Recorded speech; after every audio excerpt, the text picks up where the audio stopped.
Hey, everybody. Welcome to another episode of the Storytellers. Tonight, we have a incredibly talented artist, a superstar from Marvel and DC, Mr. Larry Stroman, also known as Santa Claus, is showing up to talk to us tonight. How are you, Larry? I'm pretty good. How are you? I'm fantastic. We had some technical difficulties in the beginning, but I think we hopefully have those worked out. Larry's Well, on can his I phone. can I first can I first say something? Yeah. I I want to say what I really like about this show, Oh, and that is that there's so much stuff out there, so much stuff on YouTube of just kind of people going at each other all the time, and everybody wants to be right, and everybody's opinion of what good comics are. It just kind of is so distracting to listen to, and them things go on for 2, 3, 4 hours at a time. My thing is, when is everybody going to get back to actually talking about the comic books? Whether you like the comic book or not. So right. it's So it's that's hard what to we're get going to into talk some of this about. stuff. Hmm. Well, Right? have on the show has a passion for the art form, and that's what I want to celebrate. Regardless of what's happening in our industry, it's the art form that matters, and that's the kind of stuff that I like to showcase, and the practitioners thereof. Um, Right. so, where I like to start is where did you? Remember, there was a time where you had no access to these guys. All you had access to was their work. So Right, your opinion wasn't even an opinion about them because you never met them. You didn't read any interviews or anything. All you did was just see the work, and that's all you had right. to go by. I kind of Hmm. miss some of that. Yes, yeah, oh, yeah. There's pros and cons to everything as technology advances, and one of the positive things, though, is that we can come into each other's living rooms, and it all depends on the content that you bring. If you're positive and you're celebrating something together, that's a great thing. And the fans that can't get to the big shows to meet us or to talk, it's like you're in the living room. I think they feel like they're listening in on like dinner conversations that we have at Right. cons, when we all go out to eat and stuff like that. Well, I did a few live drawing shows, and sometimes you get so involved in those shows, I just forget that other people are listening to it. So I'll just start telling any kind of story about anything. After a while, people's like, "Oh, you gotta be quiet. You gotta be quiet." So that's something No, I you got to don't. get It's your used to. drawing show. You talk about whatever you like. Yeah. So where did you grow up, Larry?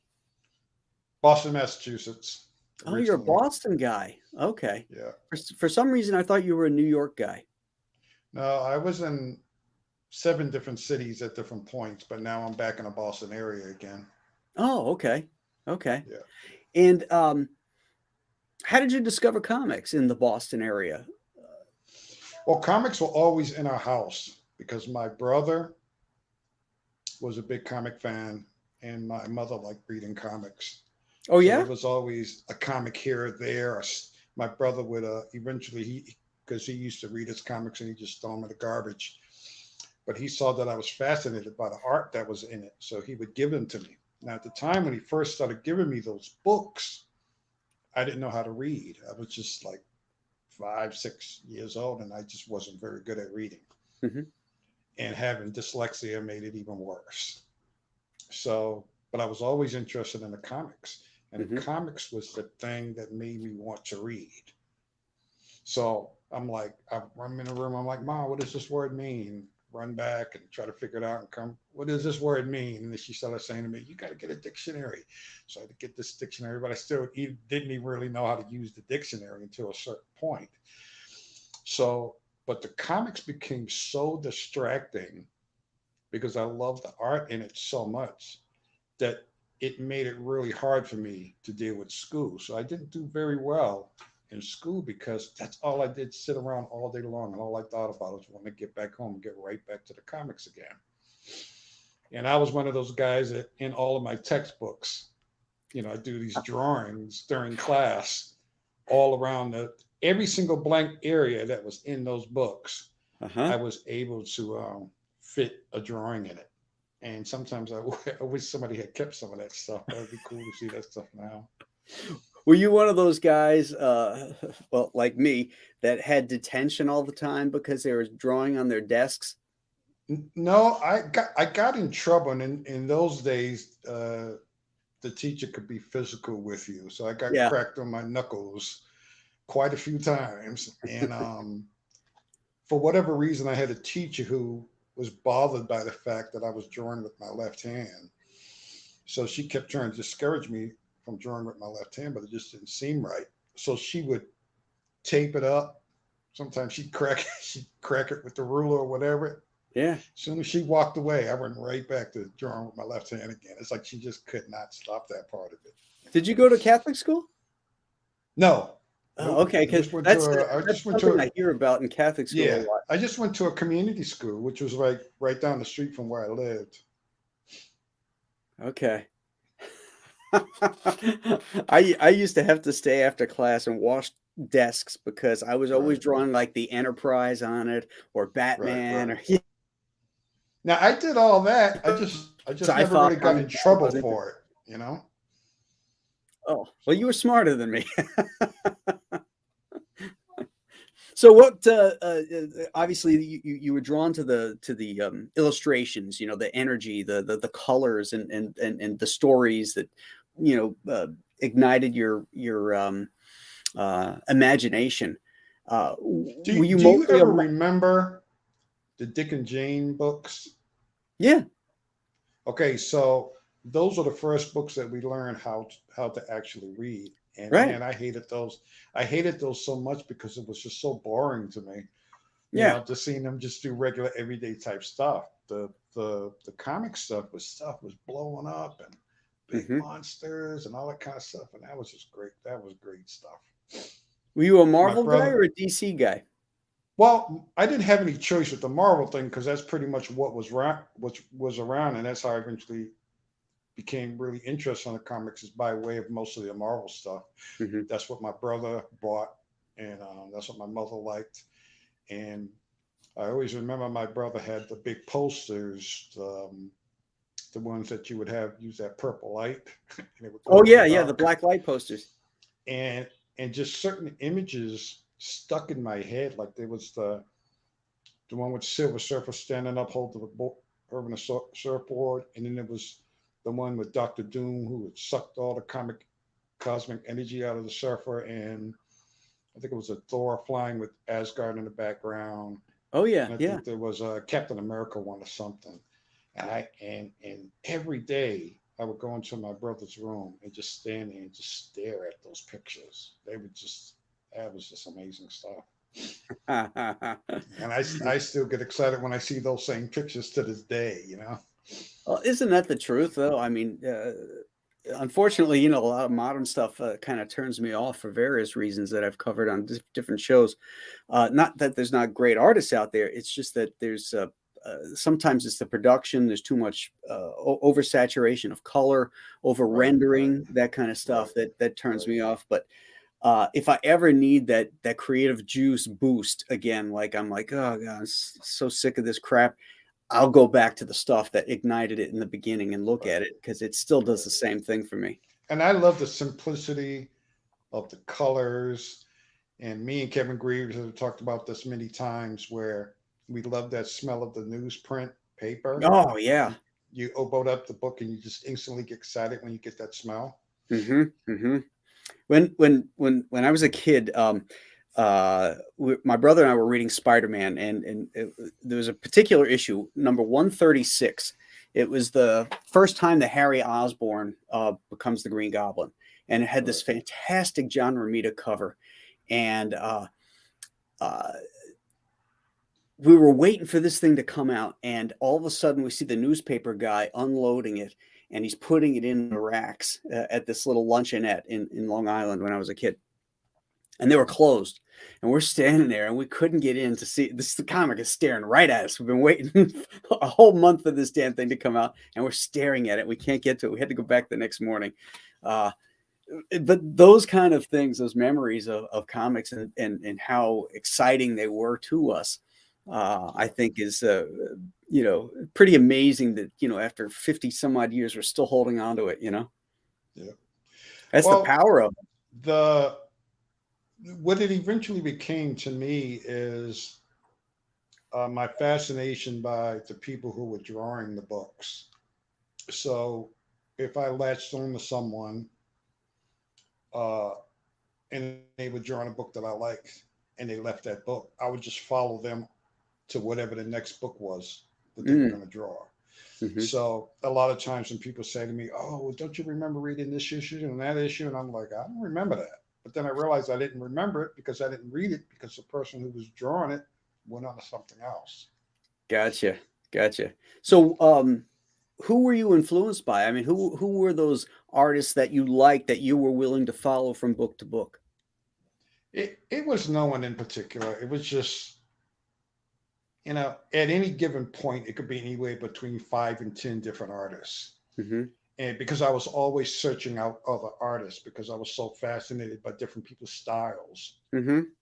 So if somebody left Marvel and they went over to DC, it didn't make any difference to me. It was whatever they were drawing, I just went right there to get that stuff. And if they come back to Marvel, I come right back to Marvel or whatever. So Mhm. the same kind of loyalty that a lot of people would have for characters and for companies, I just didn't have that.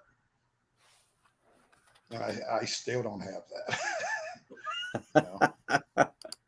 Hey, Son of Liberty Radio, thank you for the $5 super chat. That's a good cigar.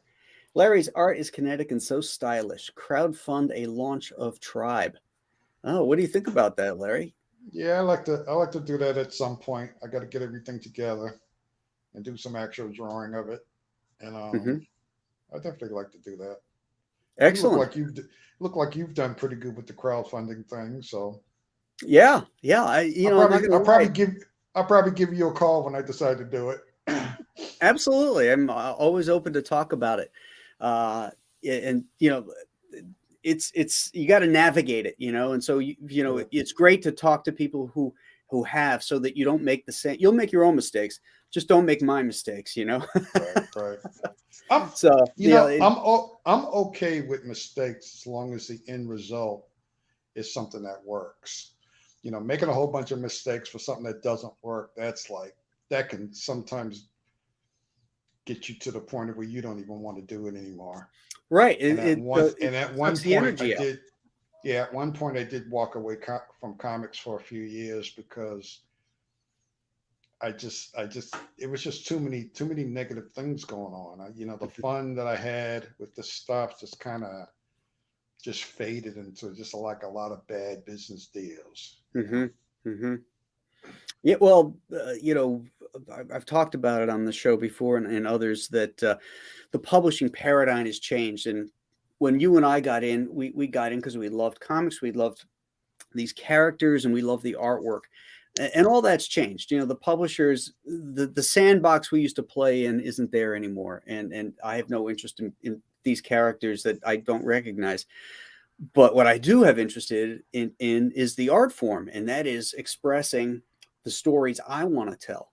And I think Right, for you would be the same thing. It's like, you don't need permission from anybody. Your talent is fantastic. You just got to buckle down and do it and get it out there, and then and own it outright, and it's all yours, and there's no gatekeepers telling you what you can or cannot right, do, or editing right.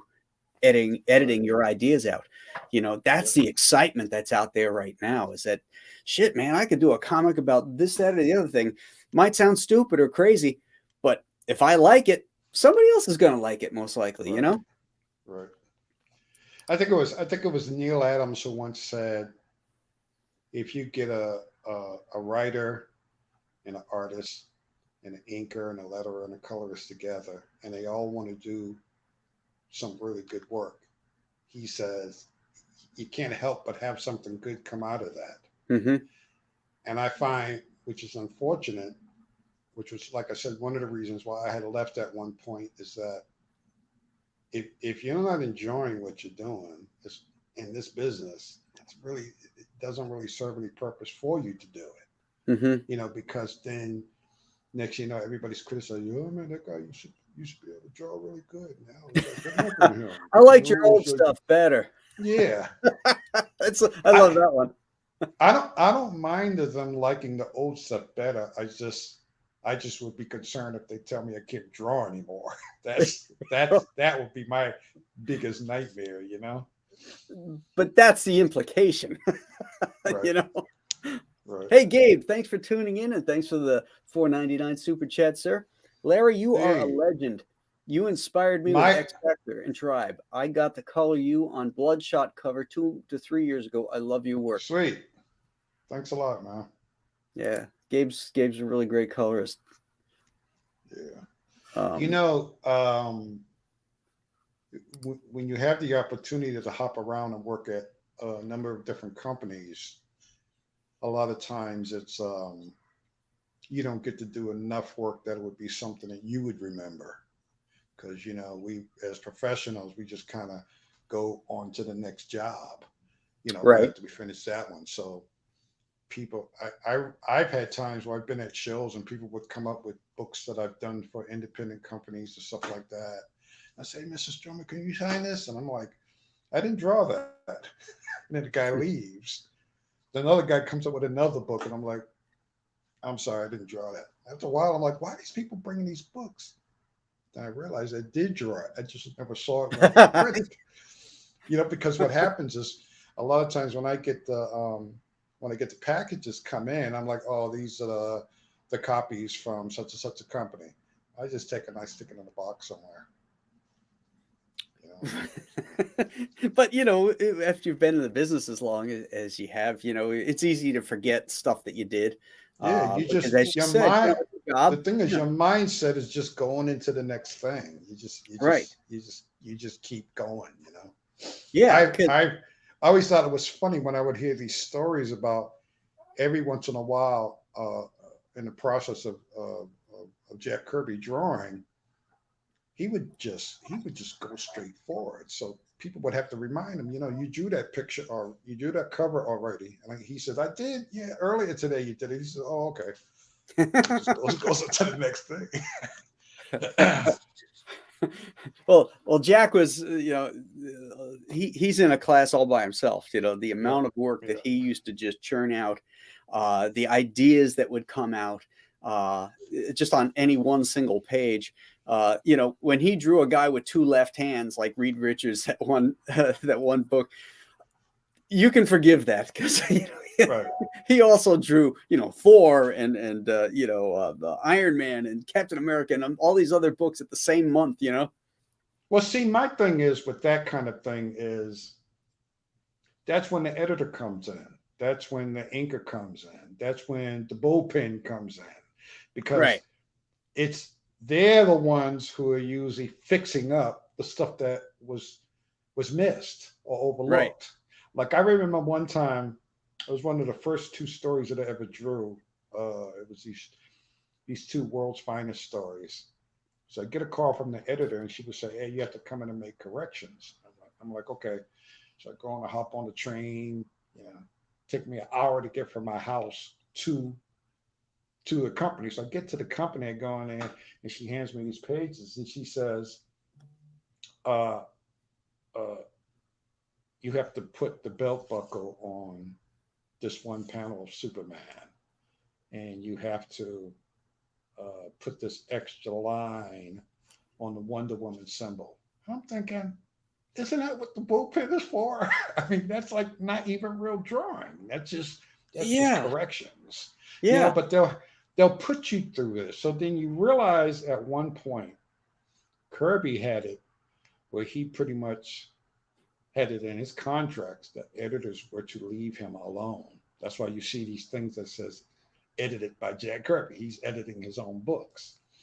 So the thing is, a lot of times the people doing the jobs that they're actually supposed to do, they interfere with the job that you're doing. They cut out sometimes your creativity. And I had a situation where I worked at a company where I did like 4 or 5 issues of a book, and I hated every second that I was working on that book because the editor that I worked with just would not allow me to do anything creative. Mm, So I'm not going to say it now, but I'll say it at some point. Those 5 issues were the worst selling comics that I've ever done, ever. So I Yeah. said to them, I said, see, you should have left me alone. Let me do what I do, Hmm. especially when you're dealing with a situation that it's a new book. You have to do something in that book to catch people's attention so that they want to go on to the next book. Well, sure, and there's no track record for it. So if it's a brand new book, you really got to get out of that gate strong. Right. But I a lot of times. editors are like anything else. When you have a really good one that encourages creativity, that gets out of your way, they're golden. But you get the ones Right. that are frustrated writers, and they're trying to come in and switch things, or frustrated artists, and they're they're Right. they're changing stuff just to uh, change things so that they can justify their position. Right. That's not Right. good. Right. Exactly. And To me, is you're you supposed learn to to both. encourage that artist, and you're supposed to take advantage of the artist. And if the artist is doing a great job, just leave him alone. Let him do his great job, because in the end, that's what's going to sell that book. But if you keep saying, "Oh no, the writer said that there has to be 9 panels on this one page, and all the panels have to be the same size, and all the heads in each panel has to be the same size," what is That's that for? boring. That's very boring. Yeah, But there are yeah, that editors who do that. Oh, you have to stick to that script. You have to stick to that script. And I'm like, but the script doesn't work.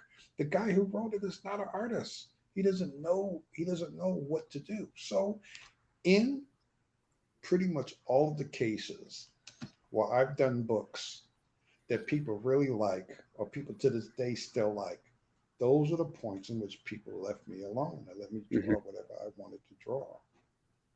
Do you prefer to And it's work just it's Marvel not method? just me. It's just not me. It's everybody works that way. Mhm. Do you prefer to work Marvel method with plot Yes. versus full script? Yes. Hmm. One of the greatest writers, well, one of the greatest writers that I ever worked with, and I actually did more books with him than anybody, and it's Chuck Dixon. I know the Chuck name. I, Dick, I can't place it though. yeah. So Chuck Dixon he would write a page that would say, such and such a guy said this, such a guy did this, and then for the next 2 pages they fought each other, and that's all I would get. I could draw anything I want. I could lay it out any way that I want. And then people would react to that Hmm. by saying, "Oh man, that was a great idea." Um, you know, whatever. Hmm. So sometimes writers get credit for stuff that artists do, and sometimes artists get credit for stuff that writers write. But the end result of it, it should be something that people like to look at and like to read. Yeah, it's a collaborative effort. Will Eisner once said that when the script leaves the writer's hand and it becomes the artist's story. People hate when I say this, but I wasn't a big fan of his stuff. Of Eisner, really? No. Mm-mm. Wow, wow. I loved he his spirit. he he did a lot of imagery that I was offended by, and I'm not giving him a pass for it. Oh, that black character of Yeah, his, I'm not Ebony. giving him a pass. I'm not giving him a pass for it. Yeah, yeah. Oh, yeah. Clearly, a lot of comics back then had even Captain Marvel uh, had a character like that. Um, but you never see them reprinted. DC never reprinted any of those books. But back in the Right. 1940s, Billy Batson had a friend, and it was clearly of the same ilk. Just kind of Yeah. over the top Well, racist. for me, comics pretty much started in 1961. The other stuff previous to that was okay, but the real Right. comics, the stuff that I like, started in 1961. Stan and Jack. Stan and Jack. Well, not just Stan and Jack, but Stan and a bunch of other dudes also. Oh, You know. yeah, but it started in 1961 with Stan Yeah. and Jack, Yeah. with Fantastic Four 1. Yeah. But so did you have a favorite artist? Was it Jack Kirby, Steve Ditko, Don Heck, John Buscema, John Romita, No, I Gil no, Kane? I never I never had a favorite artist. It was just a bunch of different guys whose stuff I like for different reasons. So Right. it would be something like I like this guy because he lays out. I like the way he lays out pages, and I like this guy because I like the way he draws women, and I Right. like this guy because I like the way he draws his heroic figures, and I like this guy because he draws like the best cars. So everybody was something, and then when I went and started studying European stuff and Japanese stuff and whatever, it was the same thing. I'd pick out certain guys that I like for certain things. Mhm. So it was never anyone in particular. So you incorporated all the things you liked by Yep. various artists to Yep. into an amalgam of what Larry Stroman's art is. I always, one of the things when I would have conversations with people about other artists, that always comes this point where somebody says, oh, that guy's stuff looks like that guy's stuff. That guy copied that guy. That guy did Right. this. And I never wanted to be that guy. I Hmm. never wanted to be the guy where they say, oh, this many issues of this books, he was studying this artist, studying that artist, or whatever. So every once in a while, somebody does look at something of mine. They'll say, "Oh, that reminds me of this guy, that guy." But it's something that's so small. It doesn't really matter anymore. You know. Sure. I mean, we all crib various things that we like from artists. It's the guys that are so in love with their favorites that they haven't developed their own style. That Well, they just kind of like do a weakened or watered down version. well, here's the other thing too is I made it a point for the first bunch of years that I was in the business that I wanted to meet as many comic artists as possible.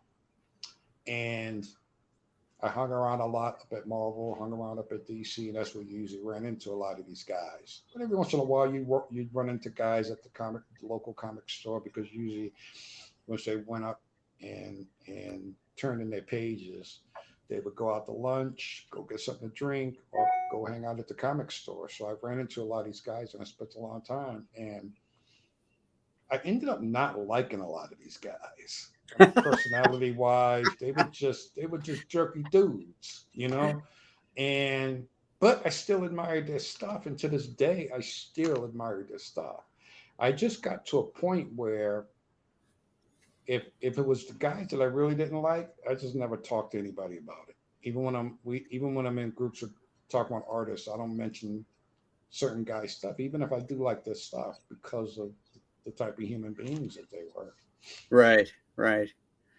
Yeah, it's an odd business. There's some strange ducks Yeah. in this business. That's for sure.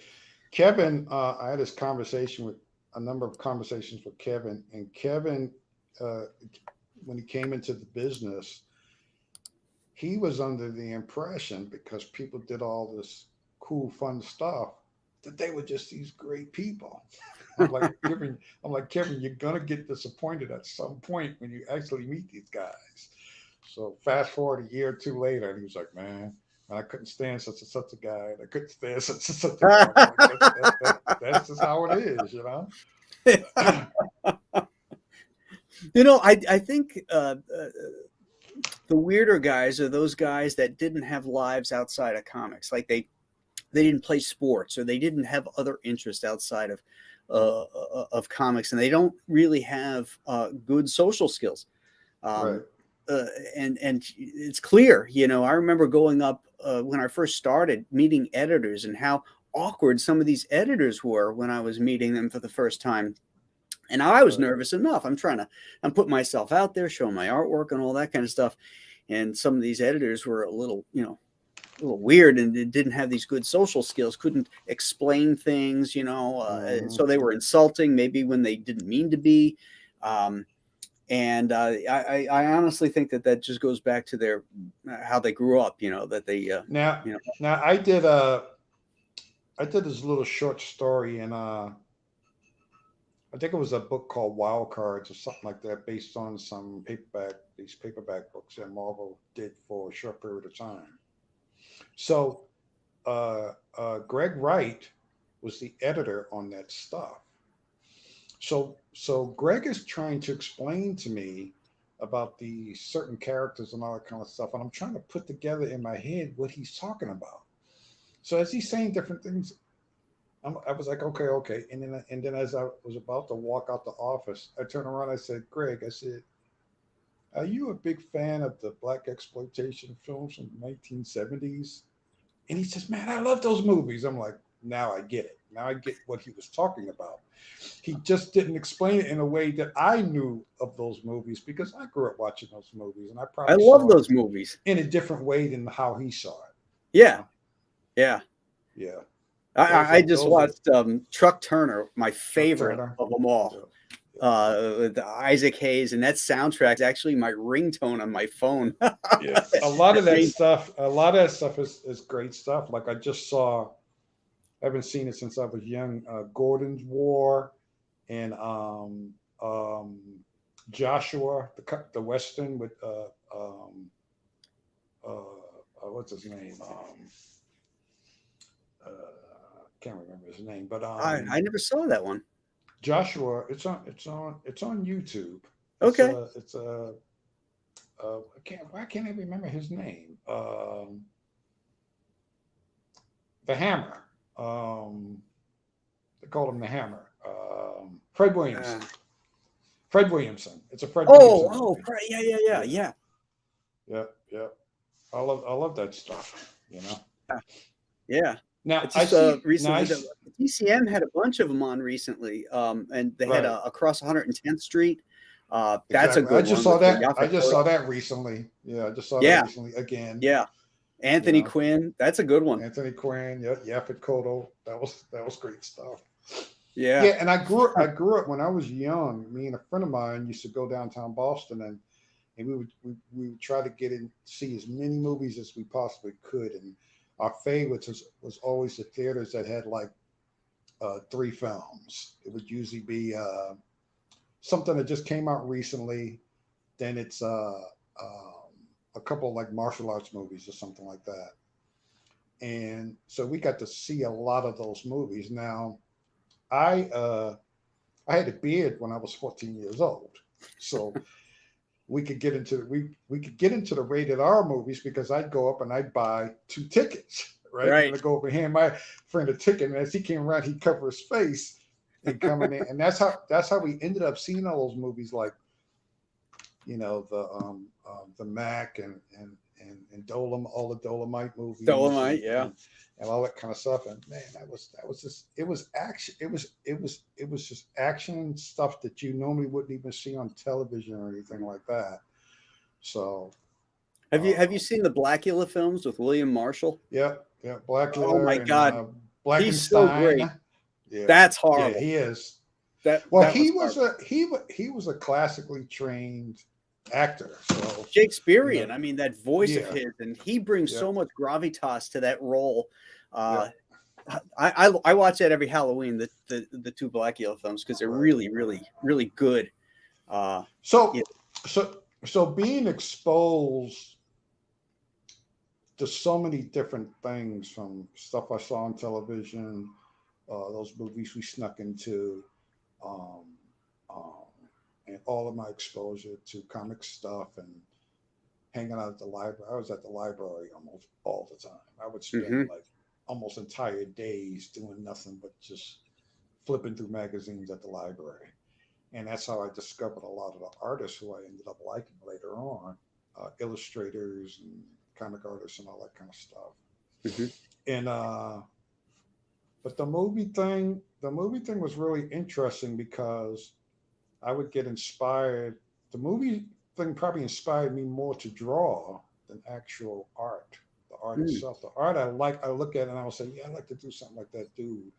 But then the movies, watching the movies, and the action that was in those martial arts movies from back then. I don't even like martial arts movies, but but I like movies that have martial arts in them. And Okay. people look at me and people say, "Huh? That doesn't make sense." It does make sense because Yeah. there's movies with that are good movies that have, and then you got like the classic Run Shaw movies from back in the '70s and stuff, which I thought most of that stuff was awful. even Bruce Lee, a lot of Bruce Lee stuff was, he was an awful actor. Yeah, So there when, and he was dubbed in a lot of them. yeah, It's so when yeah, people talk about, oh man, that was terrible that he didn't get that part in the Kung Fu TV series, and I'm like, right. David Carradine was a better actor. You He's know, yeah, I mean, that's true. it would have been cool to see Bruce Lee's fighting in there, but you know, David Carradine was obviously a better actor.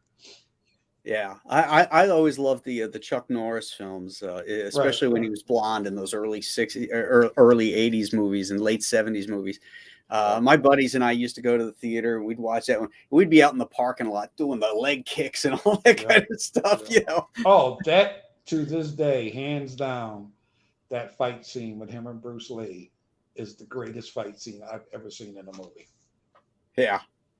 You know what? In real life, my money's on Chuck Norris. That's funny. Well, Chuck did a lot of actual hand to hand fight. I mean, he did like real fights. Bruce Lee, he developed a great fighting technique, and he was like the first mixed martial artist. But there's not a lot of films of him actually physically fighting anybody. Yeah, Norris You know, was a so world champion, you know, because he competed, you know, on the world right, stage, you know. right. So you know, he really, you know, he really dusted it up. That's why Yeah, my no, money's on him. and Norris ended up being, I think, the second or third decision to be in that movie. There was a couple of other guys who were supposed to get that part, but Norris ended up just kind of being there, being in the Oh right yeah, yeah. I think place. Bill Superfoot Wallace was supposed to be in it. Superfoot.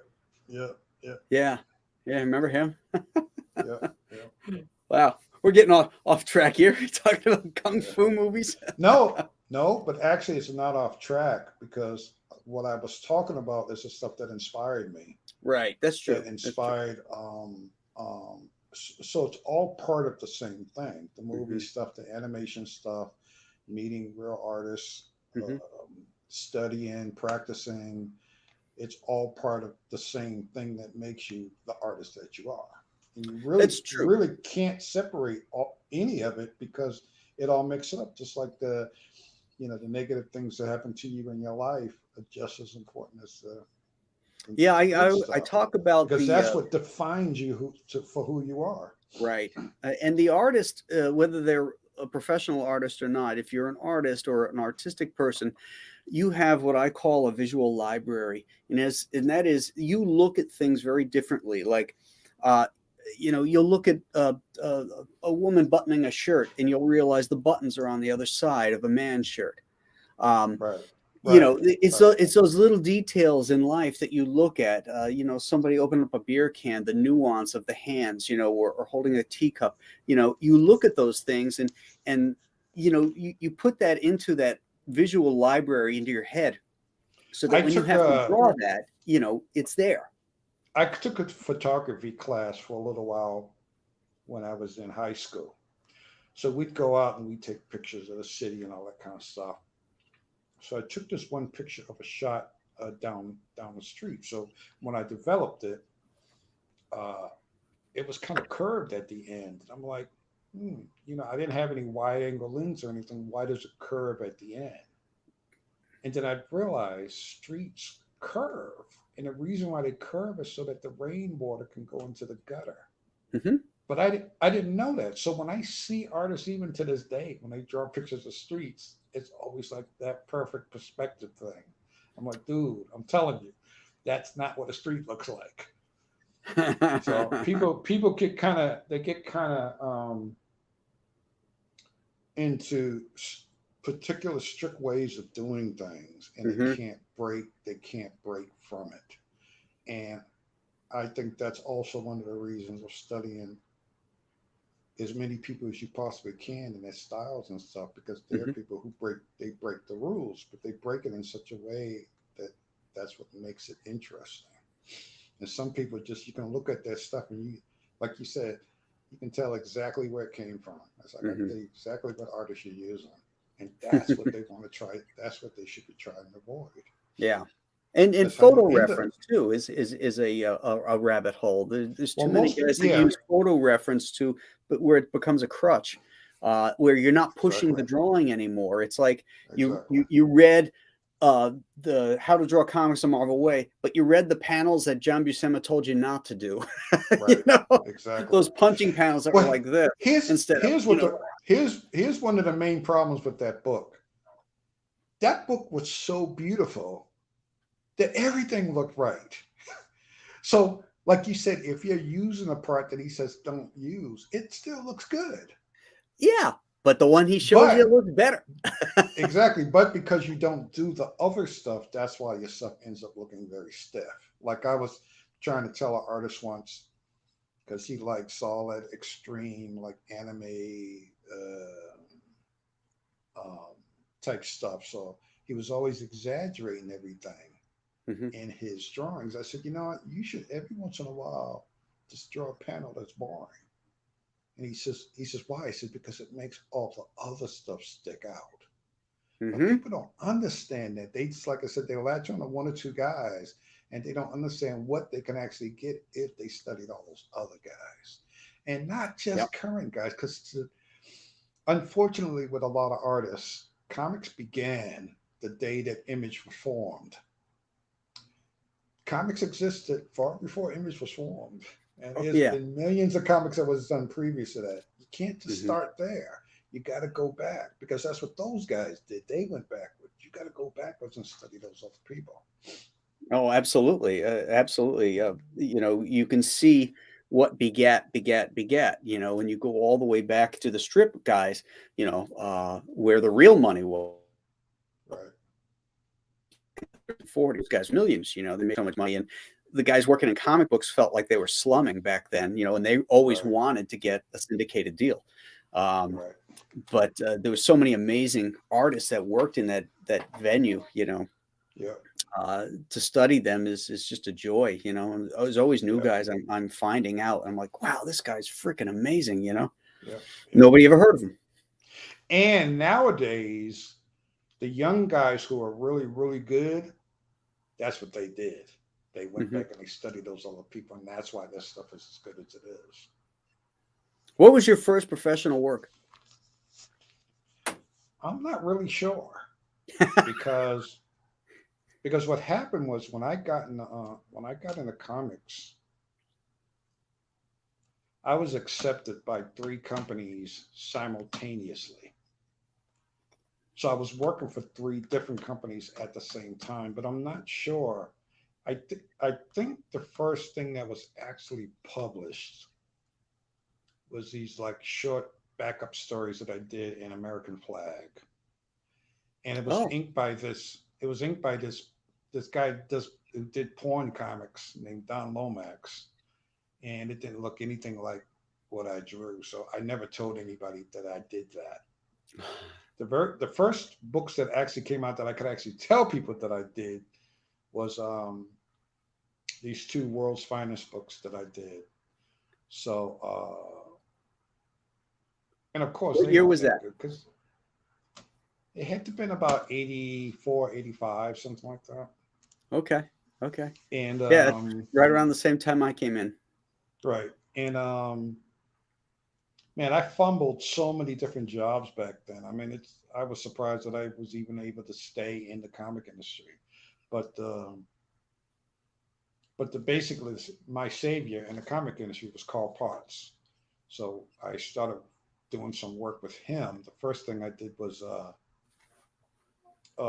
story in a book called Amazing High Adventures. Hmm. And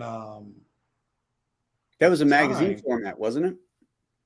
no, it was like a kind of like a graphic novel Oh, format. okay, okay. Yeah. So he asked me if I wanted to do like if I would do like a fill-in backup story for like Alien Legion. Then I did that. Then I did a second one, and then he says to me, "I think the regular artist on Alien Legion is going to be leaving." He says, "Would you be interested in taking over the book?" And I said, "Oh man, that'd be great." Because most people they go into comics and they want to draw all of the top selling characters and stuff. I wanted to start off on something that most people would not even pay attention to me for the first few years. And that's exactly kind of what it was. But I It's built a smart. fan base. But I built a fan base during that period of a few years, and those people followed me into other books that I did. Mm-hmm. So I figured in those couple of years I would be able to learn what I needed to learn. And man, I made a million mistakes. And like I Mm-hmm. said, I'm surprised that I still got work, because there was times where I knew Carl just wanted to fire me because I did such a terrible job on some of the stuff, but he kept giving me the chance, and he kept, instructing me to do this way, do this that way, this works and that works and whatever. Carl And then saw and then I something in you then. yeah, well, so what ended up happening is I ended up doing Alien Legion for like 7 years, I think it was. So at the point in which I left Alien Legion to go do other books, people who read those regular Marvel comics were saying, "Where did this guy come from? Who's this new guy drawing this book and drawing this book?" And I'm like, "New guy?" I'm like, "Dude, I've been at this company for 7 years." You know? Wow. Here's that piece that Gabe colored over you. Oh yeah, cool. I remember that. That was I like Is doing that, that. is that for Valiant Comics? That was Valiant, Yeah, right? yeah, it Okay. was for Valiant. Well, I didn't really understand the character when I drew that. Mm-hmm. I was thinking more of like a Punisher kind of a thing. But what was supposed to happen, that I was supposed to show on this cover, is this guy's body but just being destroyed by these bullets. Mm-hmm. And I just drew a couple of holes here and there. I didn't realize how this character actually worked. Gotcha. So that was one of the covers where, I wish I could have gone back and done it just a little bit different. This is great stuff right here. This is is this ink? This is inked by RT Bear. You It guys are good is. together. I did. Yeah. It's funny. Every once in a while, somebody would come up and they would say something to me about ink and something on mine, and I'm just like, "You did?" I'm like, "Shoot, I don't remember that." All I remember is that I drew it and I got paid. I got paid for it. I don't. I don't remember what this was. I think it was a poster. No, it wasn't a poster. I can't remember what that was for. Yeah, But a it's lot of people like maybe a that. So, promo piece for this is X Factor? Is it well, X Factor? but there weren't a lot of promo pieces for that book. No? So Okay. I think it might have been an article in a magazine or something. Gotcha. This looks like a maybe a commission piece. Yeah, that was commission. Yeah, that's cool.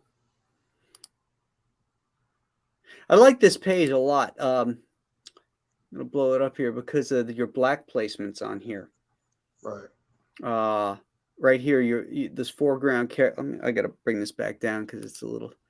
Uh, the shapes here are great. All these round shapes. And then the silhouetted aspect to it. It makes these bottom panels pop because you've got all this black here, and then you have a lot more linear stuff going on in the Well, bottom that's what I here. said. That's what I said a little while ago about, every once in a while you do something to make something happen to the other panels. Right. So if I had drawn that entire page like those panels on the bottom, then people would think it was boring. Mm-hmm. But those panels on the bottom look more interesting because of the blacks that were in the Mm-hmm. other part of the page. It also gives the reader a rest. That not everything in life. Sometimes the pacing in life has to slow down because Right. there might be a piece of dialogue there that's important that Right. you can't be overwhelmed by the artwork because it's important for that dialogue or that caption to resonate with the reader. Um, Right. so you're absolutely right that you can't have everything balls to the wall. You gotta you gotta slow it down sometimes. Right. That's I think those are the only ones that I grabbed. Yeah, but there's plenty more here. This is great. Yeah, that was what is that? That was a poster that I did for a show that I was at. Oh, okay. That's not you right here. This Ghost Rider, is it? That's you. That's cool. Yeah, no, that goes right there. That next to the X Factor, you're saying? Yeah, I did that. Oh, that is Me and you. Mark Yeah, yeah, yeah. Texonera. Yeah, me and Mark Oh, Texonera okay. did that. Okay. Yeah. So texting that. Okay. Cool. Excellent. What are you working on these days? I have a couple of projects that, of course, I can't talk about because they're in the Okay. development stage. Mm-hmm. Uh, One with my friend Todd Johnson that I did Tribe with, and another one with Kevin Grievous. Oh, okay. Kevin's doing a project for me too. Yeah, Um, that's cool. Speaking of uh, method and you know uh, the approach to your drawings and stuff like that. What I always like to ask is, what is your favorite part of the process of drawing visual storytelling, and what is your least favorite part in the process? Uh, the the favorite stuff is the anticipation of drawing something that I hope would turn out as good as what I'm thinking it should be. Right. And then the the part of turning it in and getting paid for it, I like that part. The in A capitalist. I the in love that. between, yeah, the in between technical stuff is just technical stuff. I mean, Hmm. it's having to research stuff and redraw things until you get it right. Because a Hmm. lot of times, you draw something, you finish it, you look at it, and you're like, man, I could have done better than this. Hmm. Put it to the side for a couple of days. You come back, change it up here and there, or you just scrap it. Many times Hmm. I've ripped stuff up and scrapped it just to go into the next idea. You know, Hmm. Do you like the layout stage? not really, because Me too. that's still part of the technical part of it. Now the layout stage is cool if I know exactly what it is that I'm going to do. But sometimes the layout stage is just you figuring out what you're Hmm. going to eventually do, which means that a lot of the ideas are not going to be good. See, to me, the layout stage is where all the heavy lifting is done. Yep. That's where all the thinking gets done. And then when you get to the pencils, you might change some things and move things around and everything. But by the time you get to the inks, that's the fun part. Everything is locked down for you. And you can just, oh, I'm finishing it. Now this looks like a finished piece of art. I love the inking stage. Oh, And I love the writing stage, but that I'm layout and remember drawing. I'm remembering something now from what we were talking about earlier. I used to when I would do the covers for Alien Legion, I was required to do three, five, however many sketches for back when a sketch was actually a sketch, not a finished drawing. So Right. we would do these 4 or 5 sketches and bring it in, and then the editor would choose which one was the best one or whatever. And they always seemed to pick the one that I didn't really want to draw. So one day I decided I was going to do something different, and I just did a finished drawing of a cover, and I brought it in, and the editor liked it. That ended up being one of the most famous covers that I've ever done.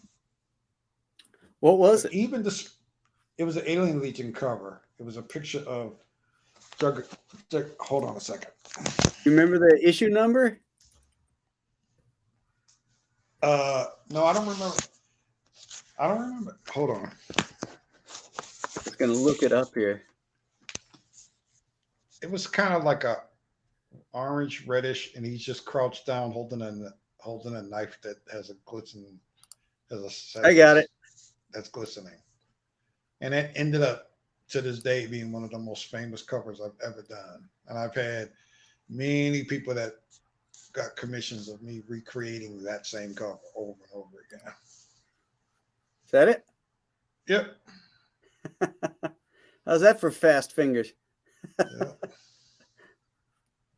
And that was where I first began to really understand the dynamic stuff.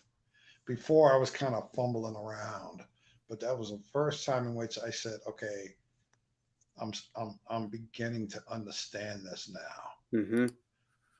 And because of the way a lot of people have reacted to it at the time, I was like, okay, you always like those moments where you begin to figure stuff out.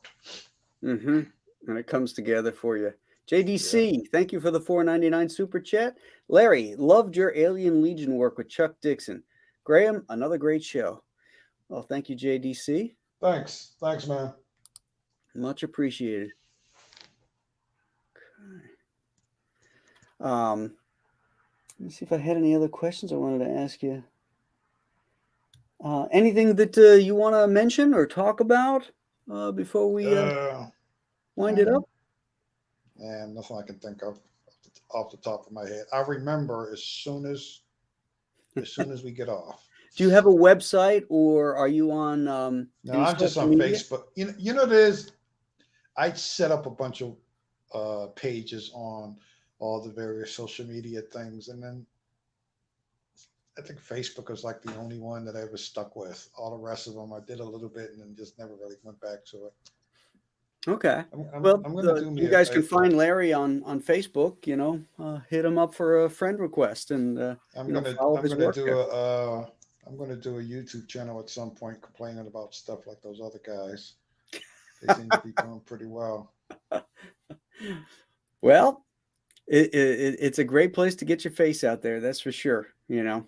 And there's no algorithms that are going to keep you like Facebook. As soon as you put a link to something, forget about it. Nobody sees it. Now, I noticed that you on a lot of your things you talk about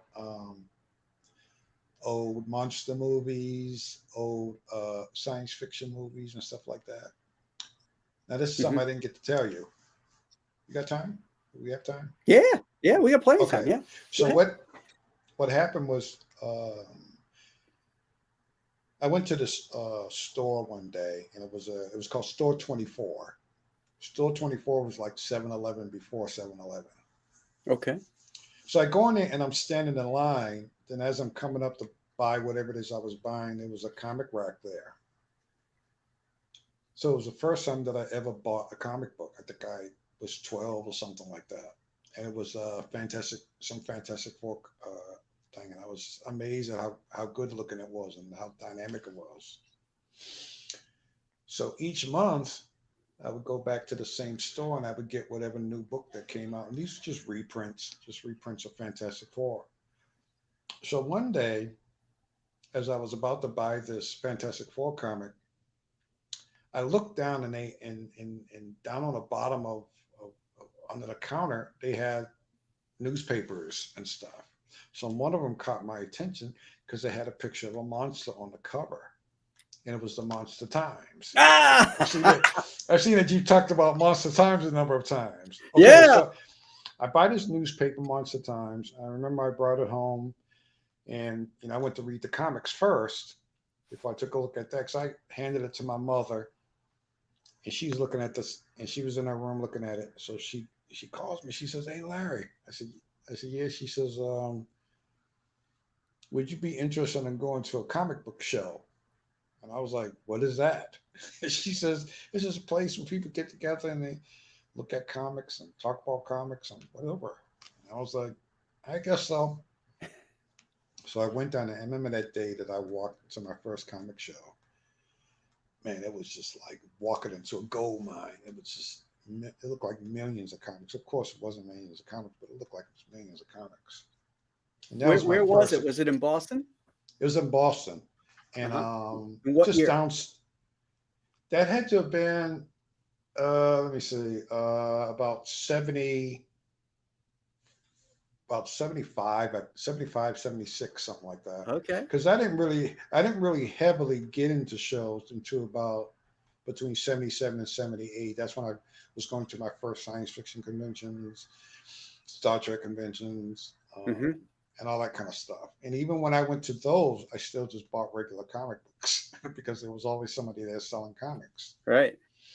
And so from that, I was always thinking, man, at some point, I want to be able to have access to comics more often, because you get this insatiable appetite.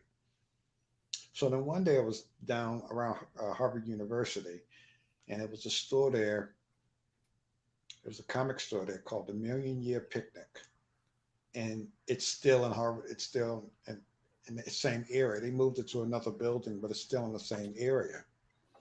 So that became my regular place to go to, you know, every week or whenever it was, and I got to get all the new books that came out every week from the various companies and stuff.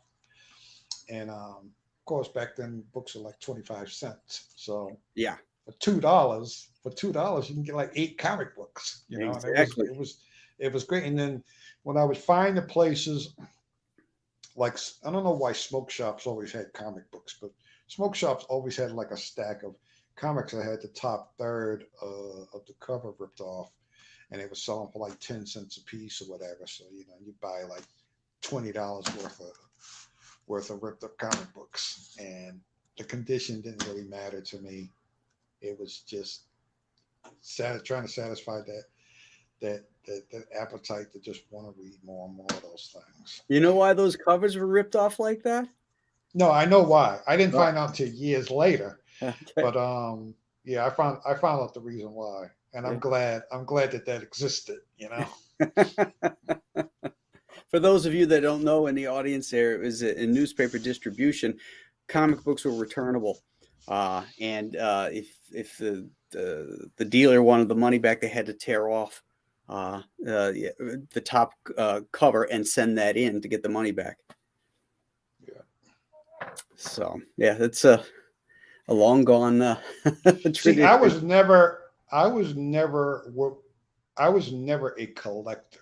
I've never been a collector of anything. I just Mhm. liked experiencing this stuff. So if I bought a book and the cover was all ripped up, that didn't mean anything to me. I just Mhm. knew that, you know, I would enjoy whatever it was. And that's why a lot of times I don't remember some of the books to this day when I see them, because I never saw the cover. You know, the cover Mm. was ripped off. So every once in a while when I flip it through, I'm like, oh man, I remember this story. You know, Yeah.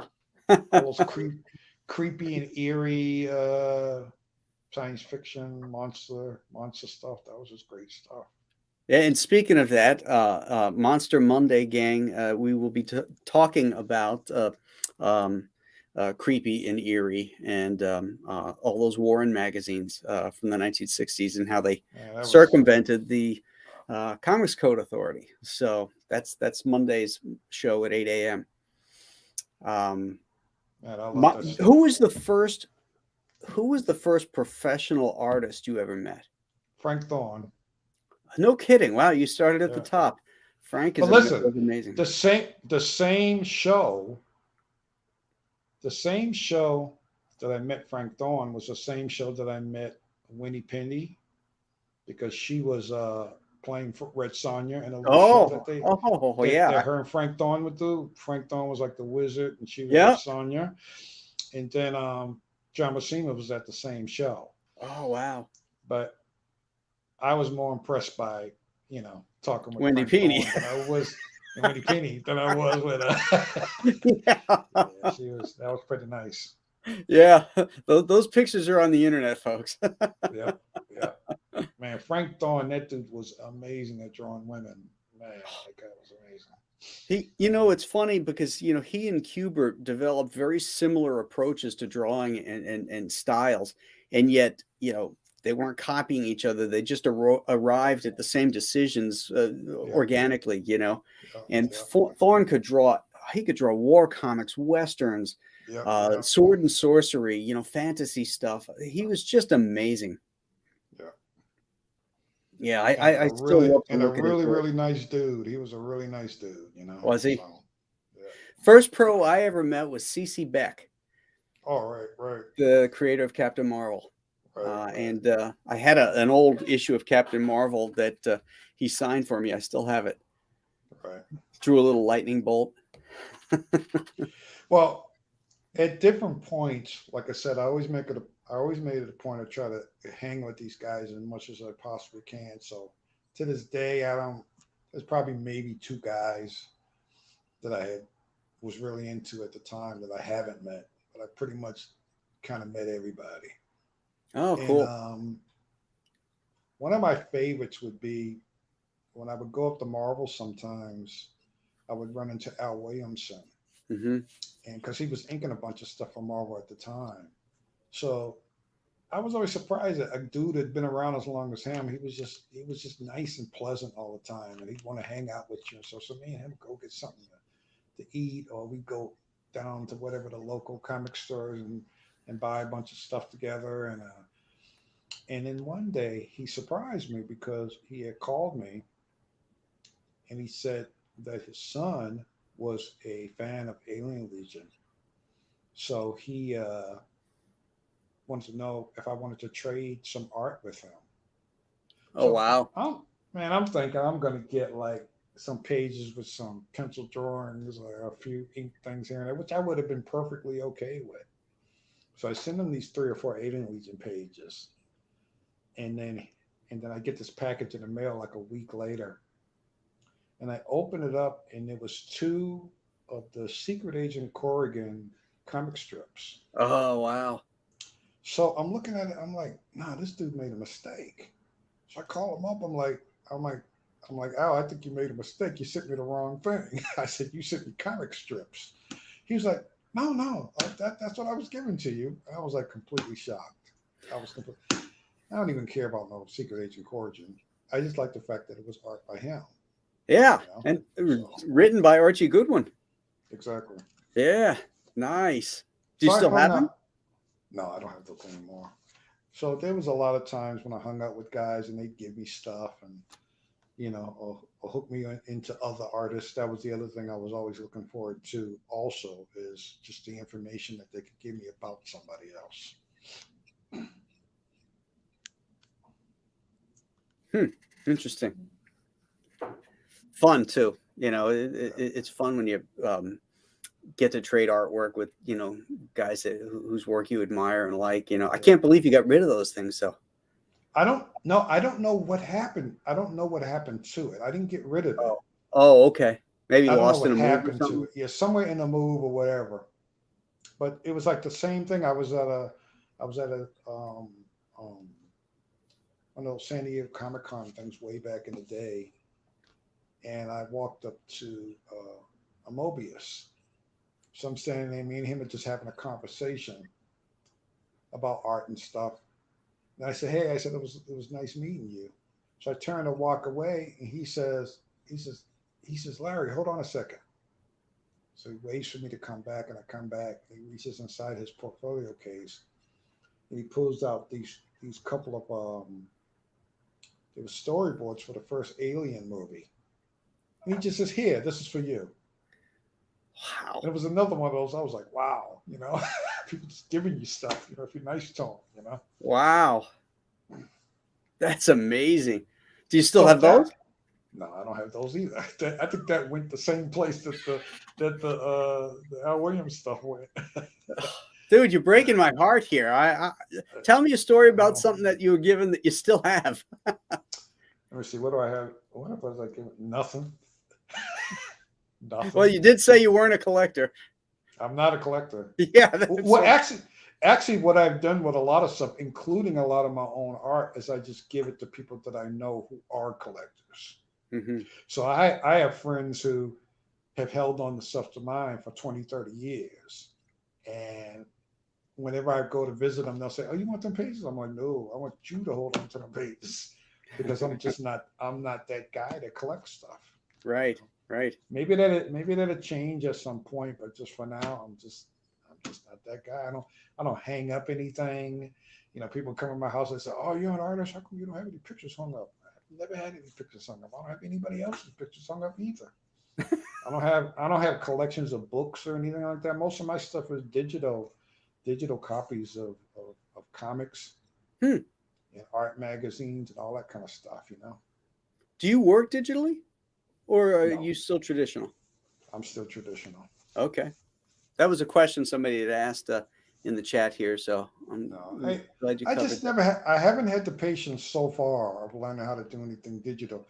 But even if I did, I probably still wouldn't do it digital because I just like the idea of original art. And Hmm. I like the idea of seeing. I remember somebody invited me to an art show, and I went there, and Nobody had anything original on that art. Everything hung up was just a copy of something. I'm Hmm. like, I could have stayed at home and looked at this. Yeah. Yeah. I do. I work digitally, but some of the reasons for it is that I can work faster, Right. and uh, particularly for my eyes, as you're getting older, Right. drawing small figures in the background, you know, it's like I'm at this level where I'm like, God damn it, I can't get the detail in there I because it's just like I just you're too far, too close. I just had a conversation a couple of weeks ago with Rudy Nebris, and that's what he was explaining. That he was saying how he just can't get that fine stuff anymore like he used to because his Yeah. eyes are just Yeah, not you've working got that this well right dead now. zone, Yeah, where it's blurry, and yeah, you can't get close enough, or you can't get far, or you're too far, and now you can't, you don't have the control yeah, to get that pen in there. So yeah, the beauty about doing digital is like little tiny figures. I go whoop, I blow the yeah. whole damn Right, thing right. up. I can draw it as big, as detailed as I want, and zoop, shrink it right Well, back down. me and Kevin were having a conversation like that about reading comic books. You hit a certain age, you're wearing glasses, and things aren't as clear as they used to be, and the fact that you have a digital comic, you can blow up the letters really big to read stuff. It's sad, but it's so true. It's Yeah. so true.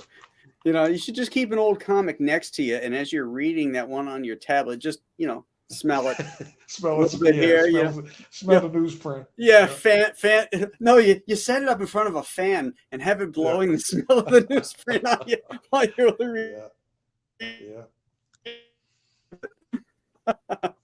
Oh man. That's Well, Larry, I that's want to one of thank the you for coming things. on. And oh, go ahead. No, I was going to say that was one of the things I like about going into those old dusty bookstores that are Hmm. usually down in the basement someplace. You can smell the paper, Hmm. the old paper and stuff. Yeah, my wife and I Someplace else. just went to one recently, a old bookstore. We spent like 3, 4 hours in there, just Right. walking around, looking at stuff. We bought Yeah. stacks of stuff, and I love those places. Yeah. It's heaven. But anyway, Larry, again, I want to thank you for coming on and telling us your story and sharing your stories with us. It was really great to connect with you. Yeah. And you're always welcome. If you decide you want to do some crowdfunding, give me a ring. I'm happy to walk you through it and talk to you about it. And I want to talk to you about some projects when we get off the air too. So Cool. All okay, right, man. thanks everybody. You guys have a great night. Thanks everyone Tomorrow who night, spent the time watching. on the Professionals is Dan Fraga's show. So it'll be on Dan's channel. And then Monday we have Monster Monday, and we'll be talking about the Warren magazines. Next week, Storytellers, I haven't locked down yet, but as soon as I do, you'll be the first to know. Hit that like button, hit that subscribe button, and remember, it's all free. And we'll catch you again next time. Have a great night, everybody.